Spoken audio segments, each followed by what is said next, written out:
So I'm taking a soldering iron and I am shaping his plastic teeth by melting them a little bit.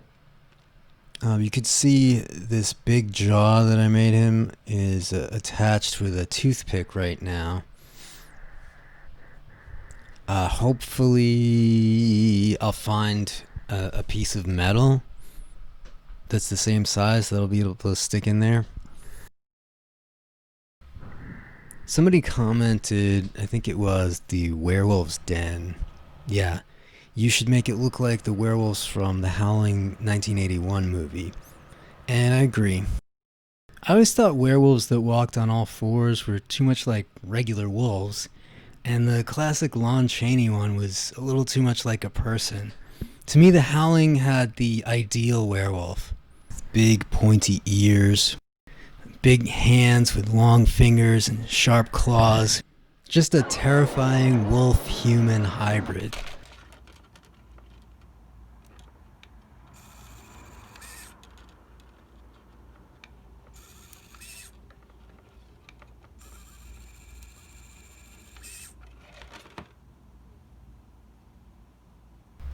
I actually painted his face a little bit with gray, just because the black color of the plastic was so dark that I couldn't really tell what I was sculpting.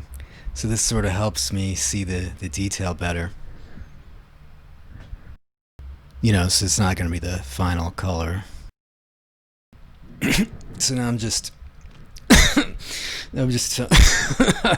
just melting his ears with a soldering iron and try not to inhale the toxic fumes. A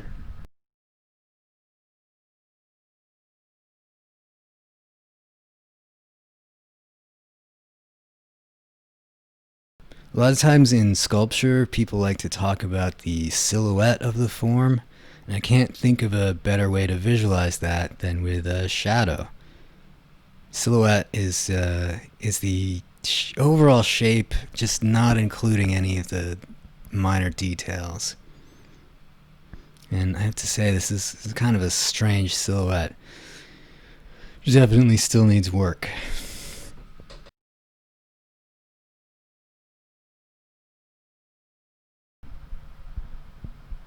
See how massive that jaw is?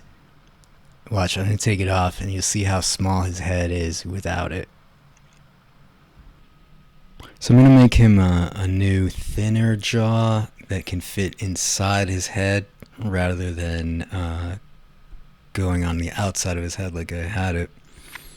Just hopefully that'll look better.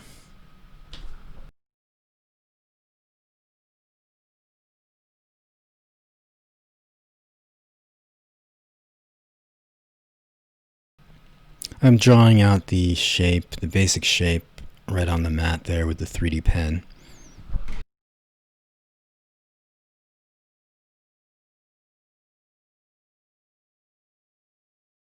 And I will build his head up a little bit so that it can hold the new jaw.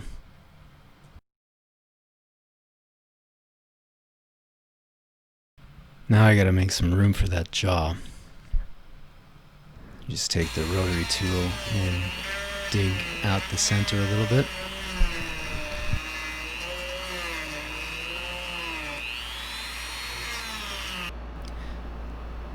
That looks like that needs maybe a little more.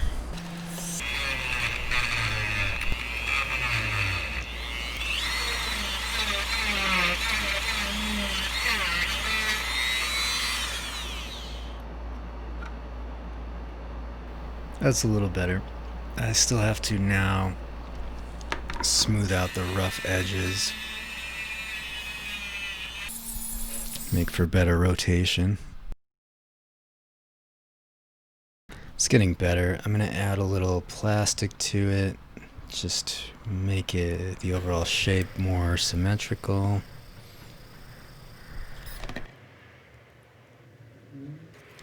Now I'm adding more to his head to better house the jaw piece.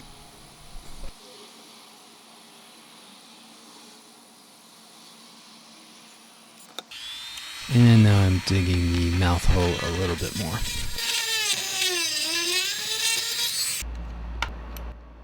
Can't seem to get that mouth hole wide enough, so I'm gonna cut the top of his head off and reposition it.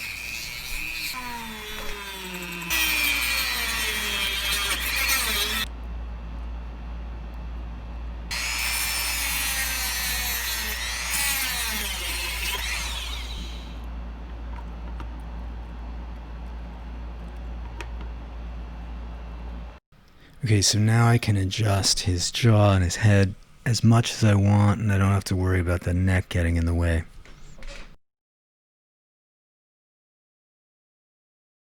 Now I'm building up the side of his head where the jaw contacts. I just want that part to be strong enough.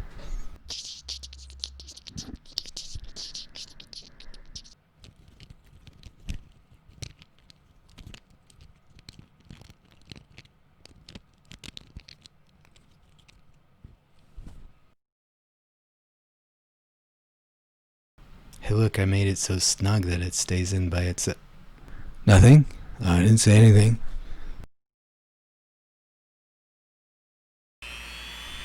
Now I'll drill straight through his head like I had it before, so I can run the toothpick through it so it can rotate. So when I drilled the hole in the jaw piece, the jaw kind of broke down a little bit, so I'm building it back up now. Just building it right on top of the toothpick so that the hole will be the perfect size.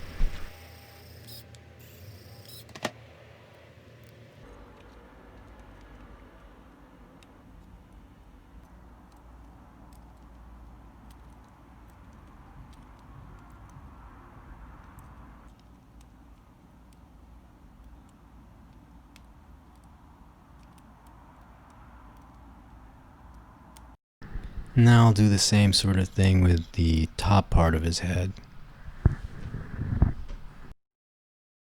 Stick the toothpick straight through, and then build plastic right on top of it.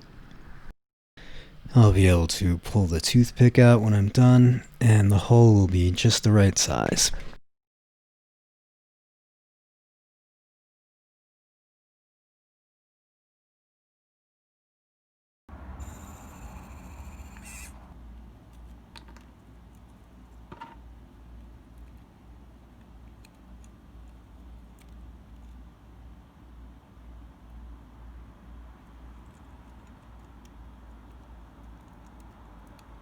Alright, let me see how that fits.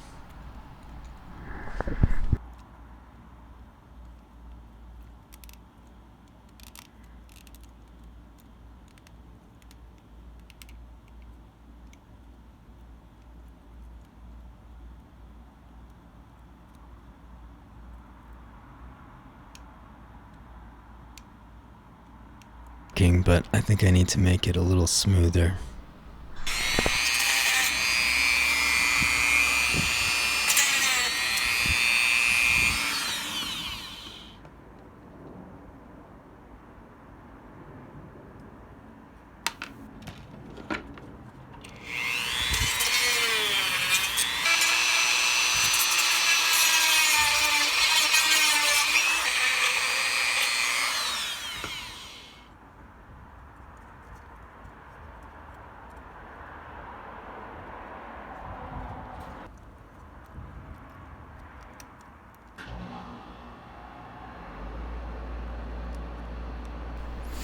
Alright, time to put some teeth in there.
doesn't look perfect yet, but the jaw movement, pretty good, I think. It opens exactly as much as I wanted it to, and it closes. I think that's good.